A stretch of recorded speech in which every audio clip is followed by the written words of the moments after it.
High in the frozen wilderness, where the wind howled like a grieving spirit and snow buried the world in silence, lived a man who had long abandoned humanity. His name was Elias Crow, though no one had spoken it in years. The locals called him the Mountain Man, a ghost of the forest, a recluse rumored to have buried his past along with his heart.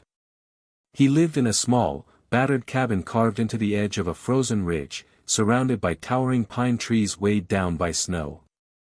Elias survived on hunting, trapping, and the quiet companionship of nature, finding peace in isolation and solitude.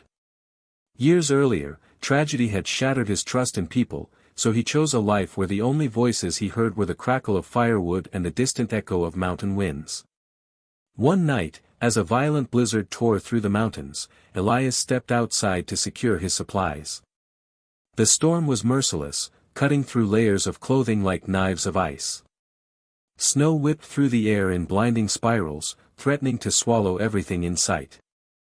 As he struggled against the gale, Elias heard something strange, faint, broken, almost lost in the roar of the storm. A sound not of the wind, but of pain. Of life. He froze, straining to listen. Again, a weak cry drifted through the darkness. Against his instincts, Elias followed the sound, trudging through deep snow until his legs burned and his lungs screamed. Then he saw her. A woman lay collapsed in the snow, her body nearly buried, her breath shallow and fading. Frost clung to her eyelashes, her lips pale and cracked. She wore city clothes, thin, unsuitable for the savage cold, suggesting she had never belonged in this brutal wilderness. Elias hesitated. For years, he had avoided human contact. Every memory of people carried pain, betrayal, and loss. But leaving her there meant certain death. With a sigh heavy as his past, Elias lifted her into his arms. Back at the cabin, he placed her near the fire, wrapping her in thick blankets. He melted snow to give her water, rubbed warmth back into her frozen hands, and watched carefully as life slowly returned to her body. Hours passed. The storm raged. The woman stirred.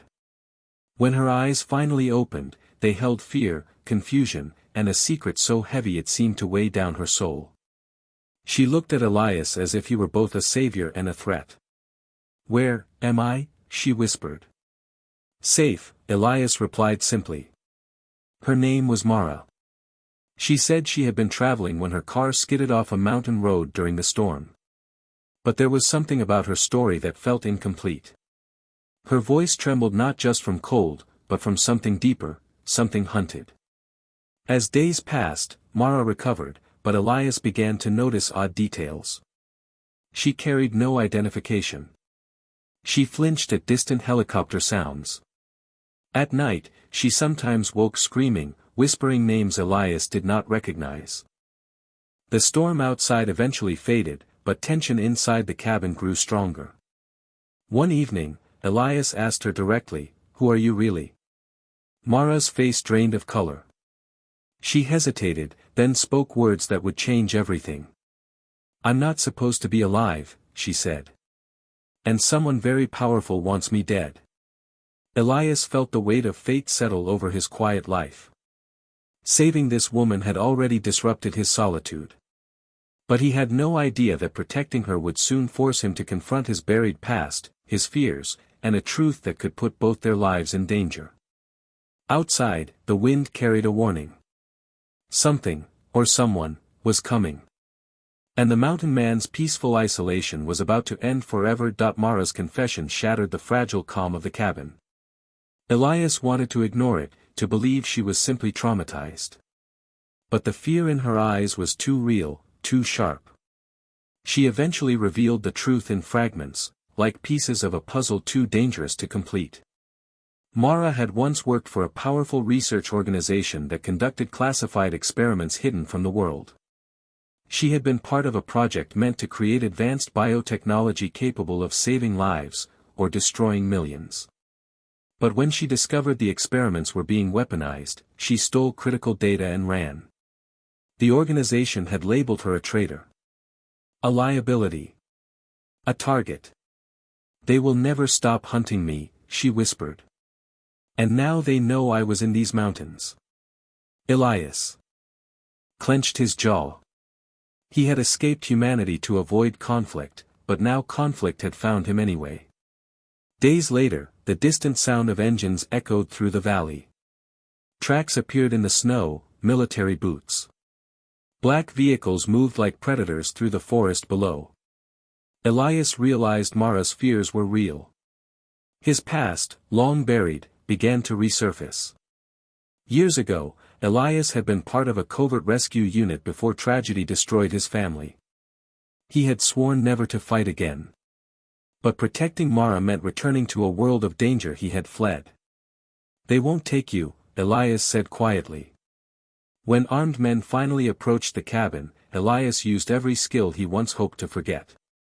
He guided Mara through secret mountain trails, set traps, and led the pursuers into the brutal terrain where nature itself became his ally.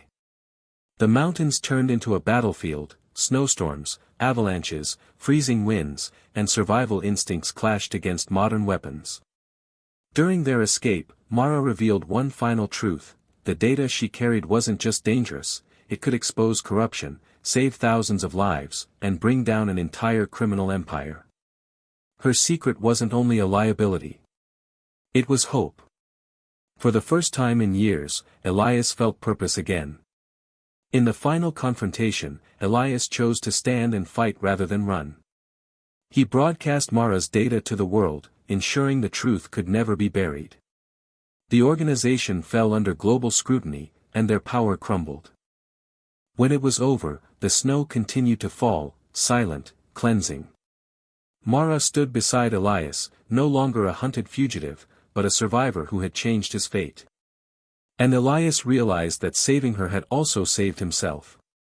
He had spent years hiding from life.